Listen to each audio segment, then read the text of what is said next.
Well, meanwhile, the battle between Elon Musk and Mark Zuckerberg is making its way out of the cage. Meta planning to release a microblogging app. It's called Threads, and that's going to happen this week, apparently. And analysts are saying it could be a tough competitor for Twitter.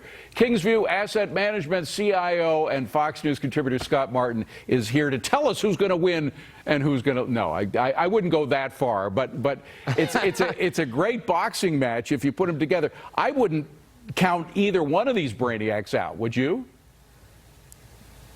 Maybe it'll be a draw, David. I mean, we'll see what the odds makers say about it. But remember, in boxing and like UFC, they have weight classes here to kind of level off or say not give somebody that has, say, a bigger weight advantage the actual advantage in the fight. So it'll be interesting to see how that works out if there is that hand-to-hand combat, given that Zuck is giving up, I think about 30 to 40 pounds at least on a good day. And also, though, Zuck may have the lead, David, when it comes to the fact that Facebook has so many more active users than, say, Twitter does these days. Right. Well, Elon has ticked off a lot of free riders on Twitter by pulling some of the freebies that they were getting. You get all these freebies if you give $8 a month.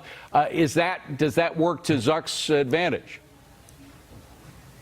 It may. I mean, but I think the other thing that Elon has done for Twitter in that respect, though, David, is he's cleaned it up. He's made it a more freer, kind of optimized, say, platform versus Facebook, which is still a little bit, just say, clumpy, I guess, in a word. So, depending what Zuck releases here with regards to the Threads application and what Elon does in response, because I believe that Elon has been doing a lot of what, say, Twitter's work was needing to be done over the years that he's finally kind of realized that he's been able to execute on. So you're talking about a pretty dead heat race here. And also the fact, too, that don't forget, folks like social media platforms. They like the exposure across, say, multiple platforms. So maybe, David, people end up choosing both. Right.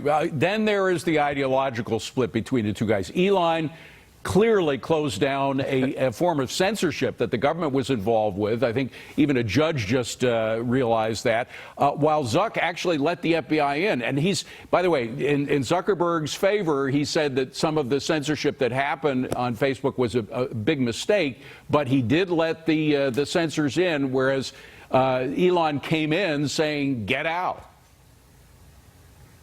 He did. And if you think back, David, over the last few years, when Zuck has been the one who's gone to Congress and kind of laid out a lot of the intricacies of Facebook and some of those things you just mentioned with regards to Elon Musk, who's been maybe a little bit more standoffish or maybe a little bit more, say, right-leaning when it comes to all those exposures that you mentioned happen. So there's kind of that give and take with regards to the government on both sides there, but also the fact, too, that both platforms, I believe, are accelerating very well with respect to what they're delivering to their end user, and that's something that both can take advantage of here. Yeah. Scott Martin, what a pleasure to see you, Scott. Say hi to your wonderful family for me. And have I'll a see great you at the holiday. fight, buddy. Okay. All right. Yeah. Wouldn't it be great if there really was an actual fight that results? No, I don't think it'll actually happen. Although they could have fun with that. See you. All right. See you, Scott. So let's.